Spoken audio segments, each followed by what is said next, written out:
বলছিলাম সুদের পাপের যেভাবে ভাষা উল্লেখ হয়েছে, পৃথিবীতে আর কোনো পাপের ভাষা এভাবে উল্লেখ হয়নি। অথচ সুদ আপনার কাছে আমার কাছে বড় পাপ নয়। মহান আল্লাহ বলেন, আল্লাহ চিরদিনের জন্য সুদকে হারাম করেছেন, ক্রয় বিক্রয়কে হালাল করেছেন। একটু দুটা শব্দ পাশাপাশি কেন? কেন আল্লাহ বললেন যে সুদ হারাম আর ব্যবসা হালাল? মানুষের একটা কথা ছিল, সুদ খেলেও টাকা বাড়ে, ব্যবসা করলেও টাকা বাড়ে, দুটাই তো টাকা বাড়ার কাজ, তো দুটাই জায়েজ হবে। সুদ খেলেও টাকা বাড়ে, ব্যবসা করলেও টাকা বাড়ে, দুটাই তো টাকা বাড়ার কাজ, তাহলে একটা হালাল হবে একটা হারাম হবে কেন? তখন আল্লাহ বলছেন, শোনো, সুদ হারাম আর ব্যবসা হালাল। এবার কিভাবে বুঝাই? আমিও স্পষ্ট আমার কাছে হয়নি অতদিন। যেদিন আমি আব্দুল্লাহর বক্তব্য শুনলাম সেদিন আমার কাছে জিনিসটা ধরা পড়লো। ওহো, কথা তো ঠিকই। মানে মুদ্রার জন্ম হয়েছে বিনিময়ে ব্যবহার হওয়ার জন্য, টাকার জন্ম হয়েছে বিনিময়ে ব্যবহার হওয়ার জন্য, ডলারের জন্ম হয়েছে বিনিময়ে ব্যবহার হওয়ার জন্য। আমি একটা টিস্যুর বক্স নিলাম, বিনিময়ে টাকা দিলাম। আমি একটা পানির বোতল নিলাম, বিনিময়ে টাকা দিলাম। আমি যখন টাকা দিয়ে টাকা নিলাম তখন কি বিনিময় হলো? কিছুই না। যখন মানুষ টাকা দিয়ে টাকা নেবে তখন এই জিনিসটার উপরে জুলুম করা হবে। যে উদ্দেশ্যে আল্লাহ তাকে সৃষ্টি করেছেন এই উদ্দেশ্য বহাল থাকবে না, তখন এই টাকা আর থাকবে না। তাই আল্লাহ বলছেন, ইয়ামহাকুল্লাহু রিবা ইউরবিস সাদাকাত। সুদ মানুষের টাকাকে কমিয়ে দেয় আর দান মানুষের টাকাকে বেশি করে দেয়। আল্লাহ বলছেন সুদ খেলে টাকা কমে যাবে, আর আল্লাহ রাসূল বলছেন যে ইন্নার রিবা ওয়াইন কাসরা ফাইন আকিবাতা তাসরিলা কাল্লিন। যদিও সুদ বাহ্যিকভাবে বাড়ে, যদিও সুদ বাহ্যিকভাবে বাড়ে, কিন্তু তার ফলাফল হলো নিঃস্ব। কোরআন আর হাদিসকে সামনে রেখে আমি বলবো ইনশাআল্লাহ, যারা সুদ খাবে তাকে একদিন ভিক্ষুক হতেই হবে, আজ হোক আর কাল। তাকে ভিক্ষা করে খেতেই হবে, তার টাকা টিকবে না। কেন? আল্লাহ বলেছেন টিকবে না, নবী বলেছেন টিকবে না। আলোচনায় বাস্তবে যা দেখা যাচ্ছে, যারা কিস্তি উঠিয়েছে তাদের একদিন বাড়ি ঘরও হারাচ্ছে। আর সুদ মানে হলো এই যে কিছু মানুষের হাতে টাকা চলে যাবে, বাকি মানুষ নিঃস্ব হয়ে যাবে। সুদ মানে হলো এই পৃথিবীর দুই একটা দেশে টাকা চলে যাবে, বাকি দেশগুলি দেউলিয়া হয়ে যাবে। সুদের ফলাফল যেটা আল্লাহ বলেছেন, যেটা আল্লাহর নবী বলেছেন, সেটা হতেই হবে। সম্মানিত দিনী ভাই বোন, মহান আল্লাহ বলেন, ইয়া আইয়ুহাল্লাযীনা আমানুত্তাকুল্লাহ যারু মা বাকিয়া মিনার রিবা।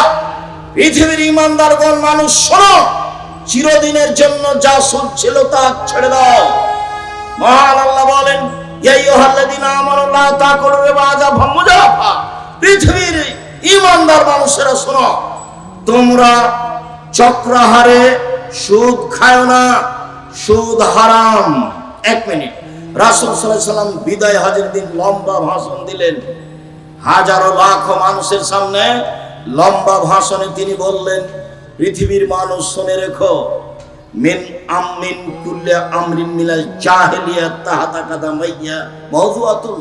জাহেলিয়াতের যুগে যত নিয়ম কানুন ছিল, অন্যতার যুগে, বর্বরতার যুগে, অসভ্যতার যুগে সামাজিক যত নিয়ম কানুন ছিল, আর এই লেনদেনে যত নিয়ম কানুন ছিল, সবকে আমি আমার দুই পায়ের নিচে রেখে দিলাম, সবকে আমি পা দিয়ে ডলে দিলাম, সব আরাম। পৃথিবীর মানুষ শুনে রেখো, শুনে রেখো, ও রেবা মাওযুআতুন। রেবা সুদ চিরদিনের জন্য বাতিল, ওকে মওকুফ ঘোষণা দিলাম, ওকে আমার পায়ের নিচে রেখে দিলাম। আর সর্বপ্রথম যেটা আমি সুদ মওকুফ ঘোষণা দিলাম, সেটা হলো আমার চাচা আব্বাসের সুদ যা ছিল তা মওকুফ ঘোষণা দিলাম। আমার চাচার সুদের লেনদেন বাতিল। সুদকে তিনি তার পায়ের নিচে রেখে দিয়েছেন বিদায় হজের দিন। হাদিস বুখারী মুসলিম, হাদিস তো পড়ে আছে 1450 বছর থেকে। হুজুর তো কেসা কাহিনী দিয়ে কথা শেষ করলো। এই ছেলে, দয়া করে অল্প সময় কাজ দেখায়েন না। আর আমি তো আর তাফসির মাহফিল করতে আসিনি যে আপনি বাদাম খাবেন, গল্প করবেন, বাইরে যাবেন আসবেন। এটা আমি অপছন্দ করি। আপনি বুঝতে না পারলেও কিছুক্ষণ অপেক্ষা করবেন, আমি আপনার জন্য এসেছি।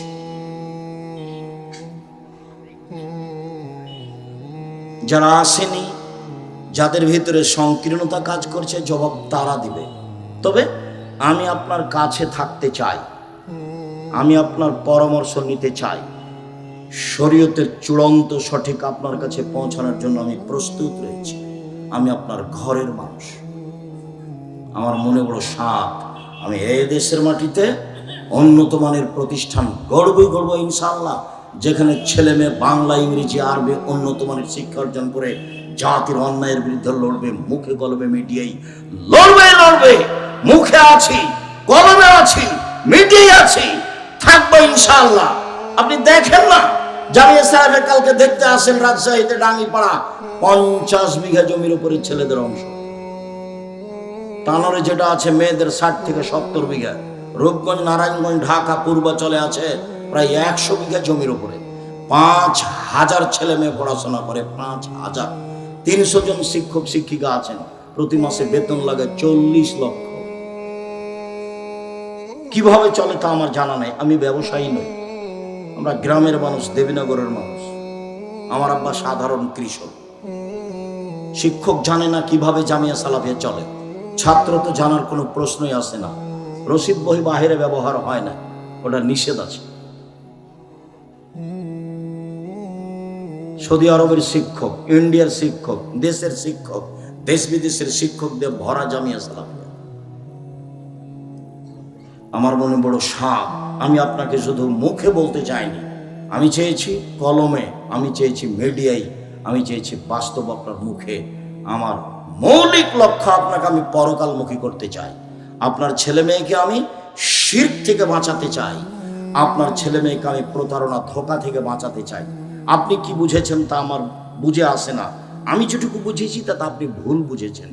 আপনি যখন আপনার ছেলে ভালো রেজাল্ট করেছে, তখন আপনি ক্লাস 10-এ 4 জন প্রাইভেট মাস্টার দিয়েছেন, জেনে ছেলে ভালো রেজাল্ট করে ওকে ইঞ্জিনিয়ার বানাতে হবে। ঠিক আছে, ভালো কথা। এবার যখন ইন্টার পাস করেছে, বিশ্ববিদ্যালয়ে ভর্তি হবে, তখন সাবজেক্ট প্রতি 1টা করে মাস্টার দিয়েছেন। তো এবার ভালো রেজাল্ট করেছে, বিশ্ববিদ্যালয়ে ভর্তি হয়ে যায়, বিশ্ববিদ্যালয়ে ভর্তি হয়েছে, ভালো কথা।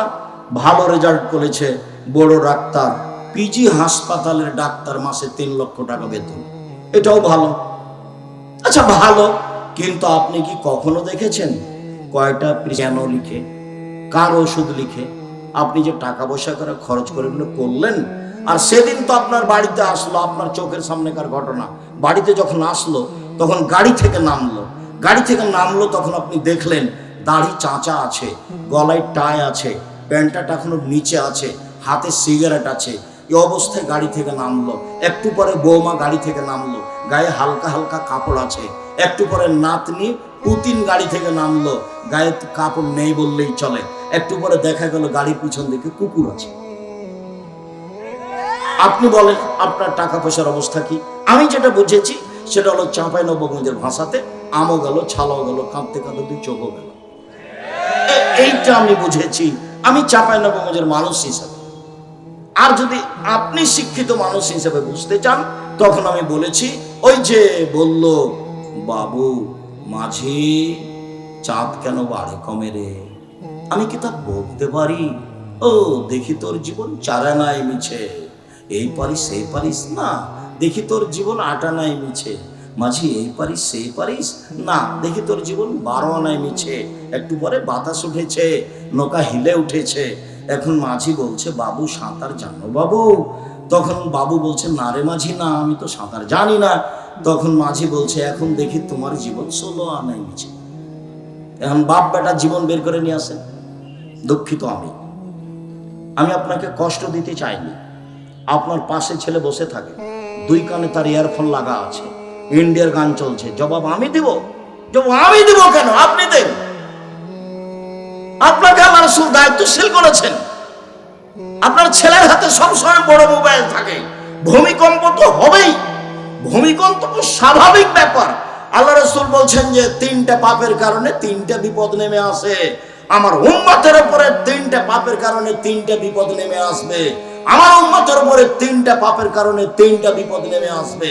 বিপদ তিনটা: এক, ভূমিকম্প হবে, খাসফুন; দুই, আকার আকৃতি পরিবর্তন হবে, মাসখুন; সন্ধ্যায় থাকবে মানুষ, সকালে হবে শোর, বানর। আমি এ কথা বলিনি, এ কথা মুহাম্মদ সাল্লাল্লাহু আলাইহি ওয়াসাল্লাম বলেন। আমার উম্মত সন্ধ্যায় থাকবে মানুষ, সকালে হবে শুকুর, বানর। তিন, কাসফুন, সমস্যা নেমে আসবে, যেখানে যাবে সেখানেই ঝামেলা। কোর্ট কাচারি, অফিস আদালত, মসজিদ মাদ্রাসা, গ্রামে সব জায়গাতে কেউ কাউকে মানে না, শুধু হইচই, সমস্যা নেমে আসবে। তিনটা পাপের কারণে তিনটা বিপদ নেমে আসবে: এক, ভূমিকম্প হবে; দুই, সকালে সন্ধ্যায় থাকবে মানুষ, সকালে হবে শোর, বানর; তিন, সমস্যা নেমে আসবে। পাপ এক, এজা শারাবুল খমুরা, যখন বিড়ি, তামাক, জর্দা, সিগারেট, গুল, নেশাদার দ্রব্য খাবে, পান করবে, তখন এই তিনটা বিপদ নেমে আসবে। দুই, জাহারাতিল কায়নাত, মেয়েরা যখন নাচবে, তখন এই তিনটা বিপদ নেমে আসবে। সব মোবাইলে মেয়ে নাচে, সব দোকানে মেয়ে নাচে, সব বাড়িতে মেয়ে নাচে, প্রায় সব মোবাইলে মেয়ে নাচে। মেয়ের হাতে মোবাইল আছে, আপনার ছেলের হাতও আছে। দুঃখিত, আপনাকে আমি কষ্ট দিনে, আপনার হাতও আছে, আপনার স্ত্রীর হাতে আছে। এই বাড়িটা হচ্ছে জেনার বন্যা। বন্যা কিসের? জেনার একবারে সয়লাভ বন্যা চলছে বাড়ির উপর দিয়ে, সবার হাতে ল্যাংটা মেয়ে নাচছে। রাসূল সাল্লাল্লাহু আলাইহি ওয়াসাল্লাম বলছেন, আইনানে তাজলিয়ানে জেনা হুমান নাজর, দুই চোখের জেনা হচ্ছে চোখ দিয়ে দেখা। রাসূল সাল্লাল্লাহু আলাইহি ওয়াসাল্লাম বলেন, আল ওজনানে জেনা হুমুল ইস্তেমাও, দুই কানের জেনা হচ্ছে কান দিয়ে শোনা। রাসূল সাল্লাল্লাহু আলাইহি ওয়াসাল্লাম বলেন, ওয়াল ইয়াদ জেনা হাল বাতস, হাতের জেনা হচ্ছে হাত দিয়ে ধরা। রাসূল সাল্লাল্লাহু আলাইহি ওয়াসাল্লাম বলেন, রিজল জেনা হাল মাসি, পায়ের জেনা হচ্ছে এই পথে চলা। জেনাল কালব তাতামান্না তাশতাহি, অন্তরের জেনা হচ্ছে পরিকল্পনা করা। জেনাল লিসান উৎক, জিহ্বার জেনা হচ্ছে মুখে কথা বলা। সব জেনা। এবার আপনি একটু বসে সুন্দর করে ঠান্ডা হয়ে চিন্তা করেন, আপনার বাড়ির অবস্থা, আপনার টিভির অবস্থা, আপনার মোবাইলের অবস্থা, আপনার মেয়ের মোবাইলের অবস্থা, আপনার ছেলের মোবাইলের অবস্থা। দুঃখিত, যেটা এতক্ষণ পর্যন্ত বললাম যে আমও গেল, ছালাও গেল, কাঁদতে কাঁদতে দুই চোখও গেল, এখন তার চেয়ে অবস্থা খারাপ। সেটা কি? সেটা যেটা আল্লাহ বলেছেন। আল্লাহ কি বলেছেন? আল্লাহ বলেছেন, বুঝেও বুঝে না ওরা, অন্তর আছে বুঝে না, দেখেও দেখে না ওরা, চক্ষু আছে দেখে না, শোনেও শোনে না ওরা, কান আছে শোনে না। উলায়েকা কাল আনাম, তারা পশু প্রাণীর মতো, তারা গরু ছাগলের মতো, তারা কুকুর শিল্পের মতো, বালহুম মাজাল, বরং তার চেয়ে খারাপ। এই কথা আল্লাহ বলছে। আল্লাহ এবার কত নিচে চলে গেছিল মানুষের স্বভাব বুঝাতে গিয়ে। ওরা তো বুঝে, অন্তর আছে, ওরা তো দেখে, চক্ষু আছে, ওরা তো শোনে, কান আছে, তারপরেও তারা কুকুর শ্রীগানের মতো, গরু ছাগলের মতো, বরং তার চেয়ে খারাপ। খারাপই তো অবশ্যই। কোন দিক দিয়ে আপনি নিজেকে বাঁচাবেন? আপনার ছেলে ভালো, এটা আমিও মেনে নিলাম, তো ভালোর ফলাফল কি সেটা আপনি দেখবেন। বাপ হিসাবে জন্ম আপনি দিয়েছেন, আপনি পিতা, জবাব আপনাকে দিতে হবে। এই কথা আমি বলিনি, এই কথা মুহাম্মদ সাল্লাল্লাহু আলাইহি ওয়াসাল্লাম বলেন। তিনি বলেন, কুল্লুকুম রাইন কুল্লুকুম মাসউলুন রাইয়াতিহি, প্রত্যেক মানুষ নিজ নিজ দায়িত্বশীল, দায়িত্ব সম্পর্কে জবাব দিতে হবে। তিনি বলেন, অল ইমামুল নাস রাইন মাসউলুন রাইয়াতিহি, যারা দেশের নেতা, যারা দেশের সরকার, যারা দেশের বিভিন্ন সমাজে দায়িত্ব পালন করে, তাদেরকে তার দায়িত্ব সম্পর্কে জবাব দিতে হবে। আর রাজুল রাইন ফি আহলি বাইতিহি, যে বাড়ির মালিক, যে এই বাড়ির পিতা, যে এই বাড়ির স্বামী, যে মেয়ের বাপ, যে বৌমার শাশুড়ি, শ্বশুর, একে জবাব দিতে হবে তার বাড়ি সম্পর্কে। জবাবে পরাজয় হলে ফলাফল খারাপ হবে। এবার তিনি আরো নিচে এসে বলছেন, ওয়াল মারাতু রায়াতুন ফি বাইতি যাওজিহা, আপনার স্ত্রী, চাঁপাইনবাবগঞ্জের ভাষাতে গীতাইন, বৌমার শাশুড়ি, মেয়ের মা, আপনার স্ত্রী, এই বাড়িতে যা কিছু ঘটছে সব তাকে জবাব দিতে হবে। হাদিস বুখারী মুসলিম। এবার তিনি আমাদের কাজের মেয়ে রাখাল কিরসানের কাছে চলে আসলেন। আব্দুর রাজ্জুল রাইন হোসেন রায়াতিহি, যে বাড়ির দাস দাসী কাজের মেয়ে, তার কাজ সম্পর্কে বিচার মাঠে জবাব দিতে হবে। সম্মানিত দিনী ভাই বোন, রাসূল সাল্লাল্লাহু আলাইহি ওয়াসাল্লাম আফসোস করে বলে গেছেন, পৃথিবীর মানুষ, আমি জাতির সামনে আফসোস করে গেলাম, এক, আমার উম্মত গোপন পাপে লিপ্ত হবে, এটাই আমার আশঙ্কা। পৃথিবীর মানুষ শুনে রেখো, আমার উম্মত গোপন পাপে লিপ্ত হবে, এটাই আমার আশঙ্কা। তিনি বলছেন, পৃথিবীর মানুষ শুনে রেখো, আমার আফসোস জাতির সামনে, এক, আইম্মাতাম মুজিল্লিন, ভ্রান্ত হুজুর হবে ভ্রান্ত, এটা আমার আফসোস। দুই, সাতালতাহিকু কাবাইলু মিন উম্মতি বিল মুশরিকিন, আমার উম্মত হিন্দুদের সাথে মিশে যাবে, এটা আমার আফসোস। ভাইজান, বিবাহতে ওই বাজনা কার বাড়িতে হতো? আগে হিন্দুদের বাড়িতে হতো না? আমাদের পাড়ার ছেলে মেয়ে দৌড়ে যেত না সেখানে? তো এখন তো দেখি আমাদের বাড়িতে হচ্ছে। রাসূল সাল্লাল্লাহু আলাইহি ওয়াসাল্লাম বলছেন, আমার উম্মত হিন্দুদের সাথে মিশে যাবে। তিন, সাতাবুদু কাবাইলু মিনাল আওসান, আমার উম্মত মূর্তি পূজা করবে, মূর্তিকে ভালোবাসে। ঢাকায় এক লোকের কাছে গেছি, তো বলছে, ভাইজান, আমি আমার মাকে খুব ভালোবাসি, সেই জন্য আমার মায়ের ছবিটা সুন্দর করে কাঠ দিয়ে সাজিয়ে ঘিরে রেখেছি। তো বলছে, আপনি কুসন্তান। যেমন আমাকে বলেছে, আমি বলেছি আপনি কুসন্তান, চোখ ছানা বড়া, বলেন কি আপনি? আমি কুসন্তান মানে? জি, আপনি অশিক্ষিত সন্তান, আপনি কুসন্তান। কষ্ট পেলেন ভাইজান? তা বলছেন, কষ্ট পেলেন, আমার কিছু করার নেই। যেদিন আপনার মা মারা গেছিল, সেদিন আপনি মাকে কবর দিয়ে এসে বাড়িতে ঢুকে পাসপোর্ট সাইজের ছবিটা এভাবে ছিঁড়ে ফেলে দিয়ে কবরের পাশে গিয়ে বলতেন একটু, আল্লাহ, কিছুই যদি না জানেন তো বলতেন, আল্লাহ, আমার মা কিছু ভুল ত্রুটি থাকলে তুমি মাফ করো। আমি তার সন্তান হিসেবে বলছি, আমি তার নামে কিছু দান করি, তুমি আমার মাকে মাফ করো, তুমি তার কবরটা প্রশস্ত করো, তুমি তার কবরটা আলোকিত করো। তখন আপনি হতেন সুসন্তান। তো যারা কবরে ফুল চড়াচ্ছে, তারা কবরের কি করছে বলুন তো দেখি? ওর কবরের ফুল চড়াটা আর ওই বেগম রোকেয়ার ওই একে পর্দার উপরে লাথি মারাকে দুটো আমার একসাথে মনে পড়ে। কথার কথা, ঘটনা পাটনার হতে পারে, আপনার এই স্টেশনের নয়। তো আমি এই স্টেশনের কথা দিয়ে বলছি যে চাঁপাইনবাবগঞ্জের বেশ কিছু পর্দা ছিল মহিলারা হজে যাবে। তো মাওলানা এহসানুল্লাহ সাহেব আহলাদিস মানুষকে সঠিক আকীদায় হজ করান, ওনারই কাফেলায় আছি আমরা, কয়েকবার আমি গেছি। এখন এখানে তার মাহারাম যারা, তারা পর্দা বেশি করে, তো ওরা ওদেরকে চাদর দিয়ে ঢেকে দিয়েছে। তাহলে তোমরা থাকো, আমি আসছি। এবার স্টেশন মাস্টার প্ল্যাটফর্মে কি আছে তা খুঁজছে, দেখছে এখানে কি ব্যাপার, বস্তা নাকি? তখন পা দিয়ে লাথি মারছে, কিসের বস্তা এইগুলো কিসের বস্তা? বেগম রোকেয়া দেখাচ্ছে। আপনার কাছে বেগম রোকেয়া শিক্ষিতা, আমার কাছে নয়। আমি কোনোদিন এক পয়সা দাম দিতে পারিনি, দুঃখিত, আপনাকে আমি কষ্ট দিতে আসিনি। কবি নজরুল বলেছেন, মসজিদের পাশে কবর দিও ভাই, এই গুনাহগার গোরা যাতে পাইবে রেহাই। কবি নজরুল ইসলাম বলেছেন, কবরের পাশে কেন, আপনার কবর যদি কাবা ঘরের ভিতরে ঢুকিয়ে দেওয়া হয়, এক পয়সা লাভ হয় না। কর্মই বিচার বিচারী, ওমরের বিচার আর আপনার বিচারে 19-20 হবে না। বিচার বিচারী, ভুল হিসাব। আরে ঠাকুর বাঙালিদের শত্রু, ঠাকুর বিশ্ববিদ্যালয়ের শত্রু, ঠাকুর মুসলমানের শত্রু, ঠাকুর জাতির শত্রু।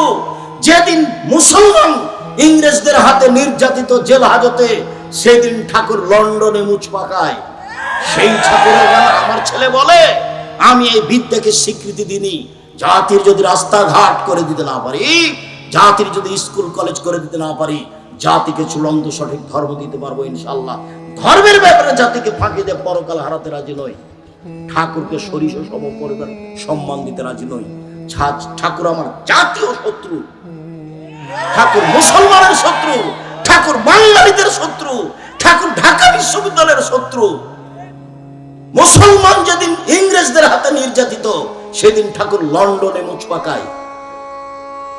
এসব হয় না আপনার? তার গান আমার ছেলে দিন রাত বলে, ও কালিমা তোমার আকাশ, ও কালিমা তোমার বাতাস। কালিমার বাবার আকাশ, কালিমার বাবার বাতাস, এটা হতে পারে? ও আমাকে 5,000 কোটি টাকার মামলা করেছে আমার বিরুদ্ধে, ও এতে সিলেট কোর্টে। আমি কি করেছি? ঠাকুরের নিন্দা করেছি, মানহানির মামলা। আমি দাঁড়িয়েছি কোর্টে কাঠগড়াই। তো আমাকে জজ বলছে, আপনি পিস টিভির আলোচক? জি। তো ঠিক আছে, আপনার মামলা আমি খারিজ করে দিই।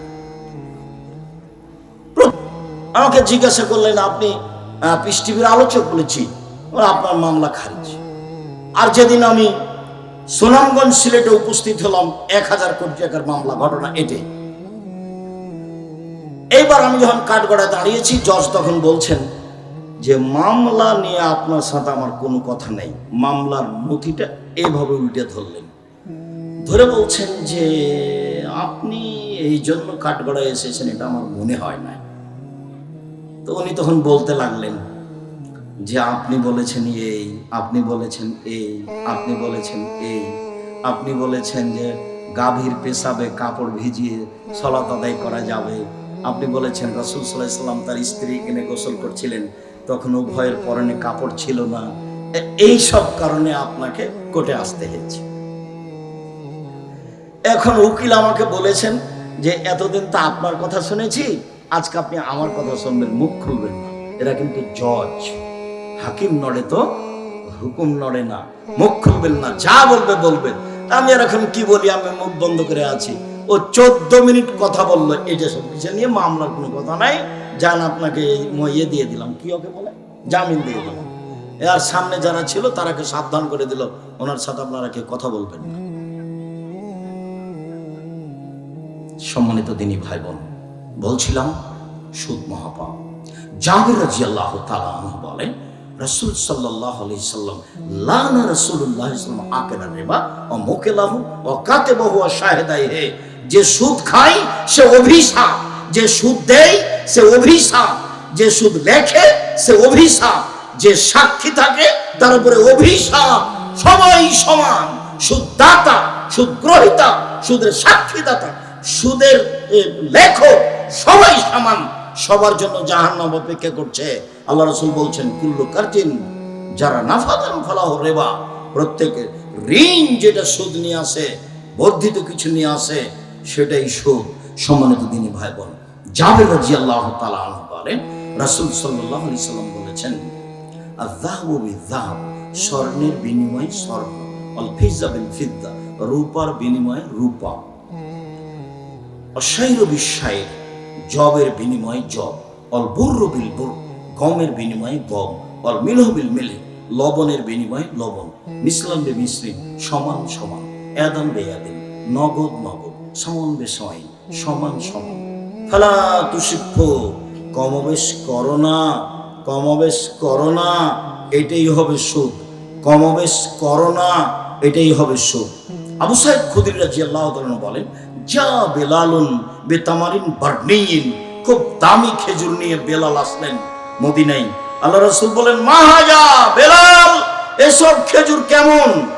তখন বেলাল রাদিয়াল্লাহু তাআলা বলছেন, ইনদানা তামারুন রাদিয়ুন, আল্লাহর নবী আমার কাছে এই কি কিট, আমাদের যেগুলো আম বিক্রি করে না, ফেলে দেয়, সেগুলোর নাম কি? কিট আম।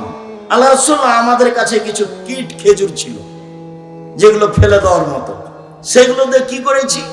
বেতো সাইন বেসাইন, 2 সা দিয়ে 1 সা নিয়েছি, 5 কেজি দিয়ে 2.5 কেজি নিয়েছি, 5 কেজি দিয়ে 2.5 কেজি নিয়েছি। তখন আল্লাহ রাসূল বলছেন, ও আইনুর রিবা, আইনুর রিবা, এটাই হচ্ছে আসল সুদ, এটাই হচ্ছে নগদ সুদ, এটাই হচ্ছে আসল সুদ। করেছো কি তোমরা? যদি চাও যে ভালোটা নিতে হবে, তামারা, এটা খেজুর বিক্রি করে দাও, এই টাকা দিয়ে ভালোটা কিনো, এটা পরিবর্তন করে নিয়ে আসো না, এটাই হলো সুদ।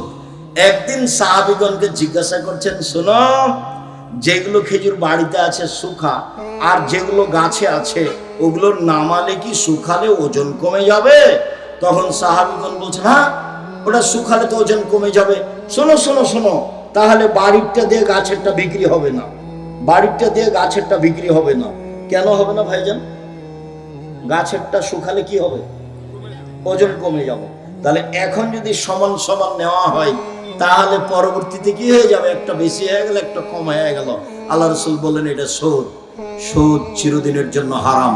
সম্মানিত দিনী ভাই বোন, রাসূল সাল্লাল্লাহু আলাইহি ওয়াসাল্লাম বলছেন, ইয়াতি আলান নাসে জামানুন লা ইয়াবলিন নাস মা খাজাবিন হামিনাল হালাল আমিনাল হারাম।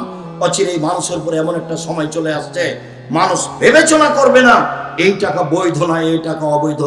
চাকরিকে হিসাব করবে না, টাকা উপার্জনকে হিসাব করবে না, পরোয়া করবে না সেটা বৈধ না অবৈধ। শুধু খালি অঙ্ক কষলেই টাকা চলে আসে, অথচ টাকা আসার পর চারটা: এক, দিন মজুরি; দুই, চাকরি; তিন, জমি চাষ; চার, ব্যবসা। যদি ব্যবসা পার্টনারে হয়, দুইজন মিলে যদি ব্যবসা করেন তাহলে তৃতীয় জন আল্লাহ। যদি 4 জন মিলে ব্যবসা করেন, পঞ্চম জন আল্লাহ। যদি 10 জন মিলে ব্যবসা করেন, 11তম আল্লাহ। ব্যবসা চলতে চলতে কেউ যদি কাউকে ঠকিয়ে 10 টাকা সরিয়ে নেয়, তখন আল্লাহ বলবেন যে তোমরা থাকো, আমি গেলাম। তখন মারামারি লেগে যাবে, মামলা হয়ে যাবে, বাস টাকা পয়সা শেষ। জি, কামের মধ্যে নেই। তখন আল্লাহ রাসূল আর একটা বললেন, ঠিক আছে একাই ব্যবসা করো। আত-তাজির আস-সাদুকাল আমিন, সত্যবাদী বিশ্বস্ত ব্যবসায়ী যারা, তারা বিচারের মাঠে নবীদের সাথে থাকবেন, তখন আর পার্টনারে নয়। একাই ব্যবসা করেন, সবচেয়ে ছোট ব্যবসায় চলে আসেন। সেটা কি আব্দুল রাজ্জাক সাহেব? সেটা চকলেট। আমি চকলেটের কথা বলিনি, আমি বলি সেজন্য বলছি। কলা, লোন নেওয়া লাগবে না, টাকা পয়সা বেশি হতে কতদিন সময় লাগবে? 30 থেকে 35 বছর। একদিনই আপনি কলিকাতায় হিরোইন কিনলেন, ঢাকায় বিক্রি করলেন, কোটি টাকার মালিক হয়ে গেলেন, এর নাম ব্যবসা নয়। ভুল হিসাব, এর নাম ব্যবসা নয়। ব্যবসা রিক্সে চলে, ব্যবসা করে খেতে হবে, ছোট আর বড় হোক। এটা আপনি মাথায় শক্তভাবে নেন। আল্লাহ রাসূল বলছেন, শোনো, ব্যবসায় মিথ্যা কথা চলে আসে, কসম চলে আসে। হাসুবহু সাদকা, মাঝে মধ্যে দান করে দাও। সম্মানিত দিনী ভাই বোন, ব্যবসা করলে নবীর সাথে থাকা যাবে। এইটা কেন? এটা কেন জানেন? ব্যবসা করলে অসহায় মানুষকে সহযোগিতা করা যায়। দিন মজুর তো সন্ধ্যায় টাকা শেষ হয়ে যায়, ফকিরকে কি দিবে? যে চাকরি করে তার 25 দিনে শেষ হয়েছে, ও ফকিরকে মা বলেছে, বেটা এ মাসে কিছু টাকা দিও বেটা, বাড়িতে খুব জরুরি। আচ্ছা ঠিক আছে মা, দেখি, পারলে চেষ্টা করব, দেখবো। তো 25 দিন টাকা শেষ হয়েছে, আরো ঝামেলা লেগে গেছে, তখন আরো আগে শেষ হয়ে গেছে। আম্মা তাহলে এ মাসে হলো না, দেখি চেষ্টা করবো। একদিনও দিতে পারলো না, বসে। আর জমি চাষ তো কিছু করতে পারবে না, পুরোভাবে হিসাব করলে লস হবে, তাই না ভাইয়া? খুব অক্ষরে অক্ষরে যদি জমি চাষ হিসাব করে তাহলে লসই হবে। তাহলে এখন টিকলো কি? ব্যবসা। ব্যবসা করবে যে সে আজ হোক আর কাল হোক অসহায় মানুষের পাশে দাঁড়াতে পারবে। শুনুন সম্মানিত দিনী ভাই বোন, বলছিলাম হজ করে জান্নাত পাওয়া যায়, জান্নাত কিনা যায় না। উমরা করে জান্নাত পাওয়া যায়, জান্নাত কিনা যায় না। সালাত আদায় করে জান্নাত পাওয়া যায়, জান্নাত কিনা যায় না। রমজান মাসে সিয়াম রোজা থেকে জান্নাত পাওয়া যায়, জান্নাত কিনা যায় না। শুনুন, তাসবিহ তাহলিল জিকির আজকার করে জান্নাত পাওয়া যায়, জান্নাত কিনা যায় না। জান্নাত কিনার একটাই পথ, সেটা হলো দান। যেটার কথা আগে কিছুদিন আগে কওমি মাদ্রাসার কথা বলছিলেন, এটা হচ্ছে আপনার মাদ্রাসাটার নাম কি? আমাদের নবাবগঞ্জ দারুল হাদিস মাদ্রাসা। আমাকে প্রোগ্রামে নিয়ে আসা খুব কঠিন, 2 বছর 3 বছর 4 বছর লাগে। আমি নিজে ইনারাকে বলছি যে আপনারা যেদিন প্রোগ্রাম করবেন আমাকে ডাকেন, আমি যেতে রাজি আছি। কেন? এইটাকে আমি ভালোবাসি। আমি কওমি মাদ্রাসায় নাচলে পড়েছি, দেবীনগরে কিছুদিন, তারপর নাচল, তারপর ইন্ডিয়ায়। আমার পড়াশোনা কওমি মাদ্রাসায়, থাকা খাওয়া আজও সব কওমি মাদ্রাসায়। আমি কওমি মাদ্রাসাকে ভালোবাসি। চাঁপাইনবাবগঞ্জের যেটা আমার কাছে সবচেয়ে প্রিয়, সেটা হচ্ছে দারুল হাদিস মাদ্রাসা। আপনার দানের জায়গা হবে এই জায়গা, শিরক মুক্ত প্রতিষ্ঠান, বিদআত মুক্ত প্রতিষ্ঠান। আপনি দান দিয়ে জান্নাত কিনে নেবেন। আল্লাহ বলছেন, পৃথিবীর মানুষ, আমি তোমার টাকার বিনিময়ে, তোমার জানের বিনিময়ে জান্নাত বিক্রি করে দিলাম না, কিনে নাও। হজ করে জান্নাত পাওয়া যায়, কিনা যায় না। অসহায় মানুষের পাশে দাঁড়ালে জান্নাত কিনা যায়, জান্নাত পাওয়া লাগে না, কিনেই তো নিয়েছি। আল্লাহ বলেছেন, নবী বলেছেন, দানটা যেন ভালো জায়গায় হয়। বলছিলাম সম্মানিত দিনী ভাই বোন, রাসূল সাল্লাল্লাহু আলাইহি সাল্লাম বলেন, লা ইয়াদখুলুল জান্নাতা জাসাদুন গুযিয়া বিল হারাম। ওই সব শরীর জান্নাতে যাবে না যেগুলো হারাম উপায়ে বাড়ে। ওই সব মানুষ জান্নাতে যাবে না যেগুলো হারাম উপায়ে বড় হয়। জাবের রাদিয়াল্লাহু তাআলা আনহু বলেন, রাসূল সাল্লাল্লাহু আলাইহি সাল্লাম বলেছেন, লা ইয়াদখুলুল জান্নাতা লাহমুন নাবাতা মিনাস সুহতে। যেই শরীর হারাম উপায়ে বাড়ে, ছেলে মেয়ে আহাল পরিবার, এরা জান্নাতে যাবে না, এরা জাহান্নামে যাবে। এরা জাহান্নামে যাবে। হারাম উপায়ে যেটা বাড়ে তাদের ফলাফল জাহান্নাম। খাওলা আনসারী রাদিয়াল্লাহু তাআলা আনহা বলেন, রাসূল সাল্লাল্লাহু আলাইহি ওয়াসাল্লাম বলেছেন, পৃথিবীর মানুষ শোনো, তোমরা পৃথিবী হলো মিঠা বস্তু, এর পিছনে লেগে পড়বা। যারা ঠিক ঠিক পয়সা ইনকাম করবে তাদের তো ভালো, আর যারা নাফসের চাহিদা অনুযায়ী, মনের চাহিদা অনুযায়ী পয়সা ইনকাম করবে, ফালাহুন নার, তারা জাহান্নামে যাবে। আপনার টাকা আপনাকে জাহান্নামে নিয়ে যাবে। রাসূল সাল্লাল্লাহু আলাইহি ওয়াসাল্লাম বলছেন, আমার উম্মত গরিব হয়ে যাবে এ ভয় আমি করি না, আমার উম্মত নিঃস্ব হয়ে যাবে এ ভয় করি না। আমি ভয় করি আমার উম্মত পৃথিবী উপার্জনের প্রতিযোগিতায় নেমে যাবে। পূর্বের লোকেরা যেমন প্রতিযোগিতায় নেমেছিল, তুহলিকুকুম কামা আহাকাতুম, আমার উম্মতকে পৃথিবীর প্রতিযোগিতা তাদেরকে ধ্বংস করে দিবে। পূর্বের লোককে যেমন ধ্বংস করেছিল, আমার উম্মত বিবেচনা করে পয়সা উপার্জন করবে না, তখন তারা জাহান্নামে চলে যাবে, এটা আমার ভয়। রাসূল সাল্লাল্লাহু আলাইহি ওয়াসাল্লাম বলেন, ইন্নাল্লাহু তাইয়্যিব, আল্লাহ হচ্ছেন পবিত্র, লা ইয়াকবালু ইল্লা তাইয়্যিবা, আল্লাহ পবিত্র ছাড়া কবুল করেন না। সুমা যাকারা রাজুলা, তারপর তিনি একটা লোকের কথা বললেন, আসাসা আকবারা, যার চুল, মাথার চুল এলোমেলো হয়ে আছে, ঠিক মতো গোসল করেনি, ঠিক মতো চিরুনি করেনি, বিপদে পড়েছে। এমুদ্দায়াদাইহি ইলাস সামায়ে, হাত দুটো আকাশের দিকে করে দোয়া করছে, বলছে, প্রতিপালক আমি বিপদে পড়েছি, তুমি আমাকে উদ্ধার করো। মাতামুহু হারামুন, তার খাদ্য আছে হারাম, মাশরাবুহু হারামুন, তার পানি আছে হারাম, মালবাসুহু হারামুন, তার পোশাক আছে হারাম, গুসবিল হারামে, তার জীবিকা নির্বাহ হারাম। আন্না ইস্তাজাবু, তার দোয়া কি করে কবুল হতে পারে?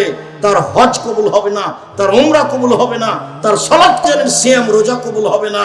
ও নিঃস্ব হয়ে বিচার মাঠে সোজা জাহান্নামে চলে যাবে হারাম উপায়ের কারণে। শুনুন, আল হালাল বাইয়িন, হালাল হচ্ছে স্পষ্ট, আল হারাম বাইয়িন, হারাম আছে স্পষ্ট। ও বাইনাহুমা মুস্তাবাহাতুন, দুইটার মধ্যে একটা সন্দেহযুক্ত ব্যবসা আছে, সন্দেহযুক্ত চাকরি আছে। মায়ালামুনা কাসির মিনান নাস, বহু মানুষ তল্লাশি চালিয়েছে, ঠিক করতে পারে না। শোনো, মান ওয়াকাফি শুবহাত ওয়াকাফিল হারামে, যে সন্দেহের মধ্যে পড়লো সে হারামের মধ্যে পড়লো। চূড়ান্ত সিদ্ধান্ত নেই যার, চূড়ান্ত হারাম সেটা, চূড়ান্ত সিদ্ধান্ত নেই যার, চূড়ান্ত হারাম সেটা, চূড়ান্ত সিদ্ধান্ত নেই যার, চূড়ান্ত হারাম সেটা। সন্দেহযুক্ত চাকরি ছেড়ে দিতে হবে, সন্দেহযুক্ত ব্যবসা ছেড়ে দিতে হবে।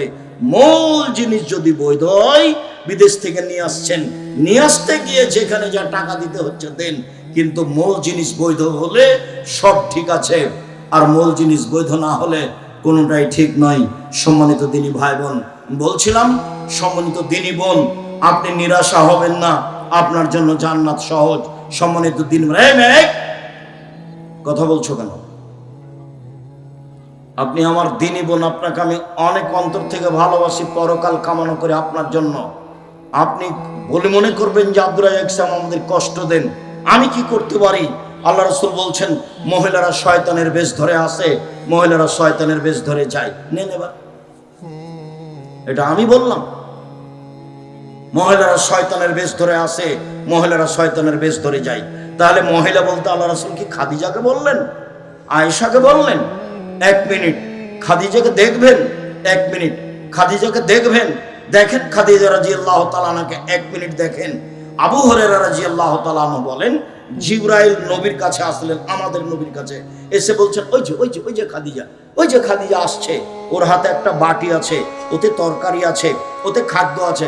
শোনেন আল্লাহর নবী, আয়েশা যখন খাদিজা যখন আপনার কাছে আসবে, তখন তাকে বলবেন, ফাকরা আলাইহা সালামা মিন রাব্বিহা মিন্নি, বলবেন, খাদিজা আল্লাহ তোমাকে সালাম দিয়েছে।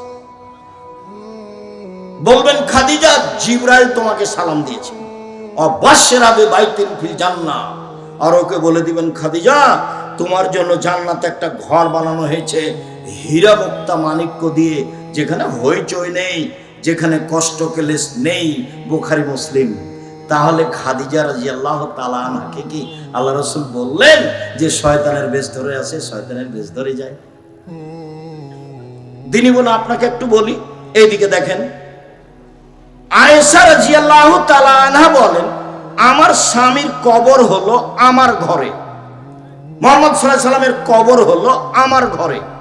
তো আমি যখন আমার স্বামীর কবরের পাশে যাই, তখন এমনিতে যাই, মাথায় কাপড় আছে না আছে অত হিসাব করি না।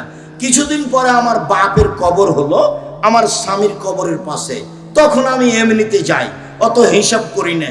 কিছুদিন পরে উমর রাদিয়াল্লাহু তাআলা আনহুর কবর হলো, তখন আমি উমরের কবরকে লজ্জা করি, আমি মাথায় কাপড় দিয়ে নিজেকে গুটিয়ে নিয়ে যাই, আমি উমরের কবরকে লজ্জা করি। আয়েশা রাদিয়াল্লাহু তাআলা আনহা কবরকে লজ্জা করেন তাই মাথায় কাপড় দেন, আর আপনি এখানে এসেছেন ফ্যাশন বোরকা পরে এসেছেন, বলেন আমি কি বলতে পারি? বাজারে তো যান, আপনার অভ্যাস, আপনার নখে তো নেল পালিশ আছে, মেহেদি লাগাবেন, হাতের নখে তো মেহেদি দিবেন, পায়ের নখে দিবেন, দিতে বাধ্য। আর বিউটি পার্লারে গিয়ে এগুলো ব্যবহার করবেন না, বিউটি পার্লারে মহিলাদের ঢোকা হারাম। ওখানে যেগুলো জিনিস আছে সেগুলো নিয়ে এসে বাড়িতে ব্যবহার করতে পারেন। রাসূল সাল্লাল্লাহু আলাইহি সাল্লাম বলেছেন, তিবার রিজালে মা জাহারা রিহু, পুরুষের সুগন্ধি যা গন্ধ পাওয়া যায় দেখতে পাওয়া যায় না, পুরুষের সুগন্ধি যা গন্ধ পাওয়া যায় দেখতে পাওয়া যায় না, মহিলাদের সুগন্ধি যা দেখতে পাওয়া যায় গন্ধ পাওয়া যায় না, মহিলাদের সুগন্ধি যা দেখতে পাওয়া যায় গন্ধ পাওয়া যায় না। বৈধ যদি বস্তু হয়, যা বিউটি পার্লারে আছে সব নিয়ে এসে বাড়িতে ব্যবহার করেন, ওখানে নয়। আর সবকিছু মুখে লাগিয়ে আস্কারা মাস্কারা মুখে লাগিয়ে ভ্যানে রিক্সায় উঠলেন, রিক্সাকে দেখাতে হবে রূপ চেহারা। মোহর কি রিক্সাওয়ালা দিয়েছে নাকি? মোহর রিক্সাওয়ালা দিয়েছে? বাজারের লোক দিয়েছে? তাহলে আপনি আমার দিনী বোন, আপনাকে আমি কষ্ট দিতে চাইনি। ফ্যাশন বোরকা ত্যাগ করুন, পর্দা করার চেষ্টা করেন, জাতিকে পাপী করে জান্নাত কেনার চেষ্টা করিয়েন না। যেসব মেয়েরা জাতিকে পাপী করে নিজেকে শিক্ষিতা মনে করে, ও শিক্ষিত নয়, ও হচ্ছে বন্য, ও হচ্ছে বর্বর, ও হচ্ছে অসভ্য। 3 শ্রেণীর মানুষ জান্নাতে যাবে না, আল্লাহ রাসূল বলছেন কখনো যাবে না। 1, মধুমেনুল খামর, নিয়মিত বিড়ি তামাক জর্দা সিগারেট গুল নেশাদার দ্রব্য খায় পান করে যে সে জান্নাতে যাবে না। 2, আর রাজরাতু মিনান নিসায়ে, পুরুষের বেশধারী নারী, যারা পুরুষের জুতা স্যান্ডেল পরে, যারা পুরুষের শার্ট প্যান্ট পরে, যারা পুরুষের পোশাক পরে, এই সব নারী তাহাজ্জুদ পড়লেও হবে না, এরা জান্নাতে যাবে না। 3, দায়ুস, যেই পুরুষ তার বাড়িতে বেহায়াইর সুযোগ দিয়েছে, তারা জান্নাতে যাবে না। সম্মানিত দিনী বোন, আপনাদের জন্য জান্নাতের সব দরজা খোলা আছে। আজকের আলোচনার শেষ হাদিস। যাওয়ার পূর্বে এইটা কমে প্রতিষ্ঠান, যা দান করেছেন সম্ভব হলে যা আছে তা দিয়ে যাবেন, ফলাফলে জান্নাত হবে ইনশাআল্লাহ। আমার এটা দৃঢ়তা কাজ করে। আর ওই যে বই পুস্তক আছে, আব্দুল্লাহর বই আছে মনে হয়, আল্লাহর পথে যাত্রা, আর আব্দুর রহিমের বই আছে রাসূল সাল্লাল্লাহু আলাইহি ওয়াসাল্লাম দেখতে যেমন ছিলেন। আর আমি সাধারণ খাকসার সাধারণ মানুষ, আমার কিছু আছে, আমি একবারে হাতে কলমে নামাজ শেখানোর চেষ্টা করেছি প্রাণপণে, সবকে হাদিস দিয়ে সুন্দর করে সাজিয়েছি নামাজ শিক্ষা। আর উপদেশ বইতে যা বলি সব তো আছেই, আদর্শ নারী আদর্শ পরিবার আছে। রাসূল সাল্লাল্লাহু আলাইহি ওয়াসাল্লাম বলেছেন মেয়েদের জন্য জান্নাতের সব দরজা খোলা। 1, 5 ওয়াক্ত সালাত, 2, রমজানের সিয়াম রোজা, 3, স্বামীকে মেনে চলা, 4, জেনায় লিপ্ত না হওয়া, তাহলে জান্নাতের সব দরজা খোলা। 1, 5 ওয়াক্ত সালাত, 2, রমজানের সিয়াম রোজা, 3, স্বামীকে মেনে চলা, 4, জেনায় লিপ্ত না হওয়া, জান্নাতের সব দরজা খোলা। সম্মানিত দিনী ভাই বোন, আজকের আলোচনা কিছু বাকি রেখেই শেষ করে দিলাম। সুদ থেকে অবশ্যই বেঁচে থাকবেন। আমাদের যারা মারা গেছে আমরা তাদের জন্য দোয়া করি, আল্লাহ তুমি তাদেরকে মাফ করো, তাদের কবর প্রশস্ত করো। আমাদের দারুল হাদিস মাদ্রাসার সাথে যত মানুষ জড়িত ছিল চলে গেছেন, এহসানুল্লাহর বাবও অনেক দিন যাবৎ প্রতিষ্ঠানের দায়িত্ব পালন করেছেন, তিনি সহ যারা সব চলে গেছেন, আল্লাহ তুমি তাদের কবরের শাস্তি মাফ করো, তুমি তাদের কবরকে প্রশস্ত করো, তুমি তাদের কবরকে আলোকিত করো। আমরা যারা অসুস্থ বাড়িতে হাসপাতালে, তুমি তাদের আরোগ্য দান করো। আমরা যারা বেঁচে আছি, তুমি তাদেরকে তোমার রাসূলের পদ্ধতি অনুযায়ী চলার তৌফিক দান করো। আমাদের ছেলে মেয়েকে শক্ত হাতে মানুষ করার সুযোগ করে দাও। ছেলে মেয়েকে শিরক থেকে বিদআত থেকে রক্ষা করো, হালাল রুজি উপার্জনের পথ করে দাও। সুদের মতো নেককারজনক নোংরা পাপ থেকে নিজেকে আহাল পরিবারকে রক্ষা করো। তুমি সর্বশক্তিমান, তুমি সব কিছু করতে পারো।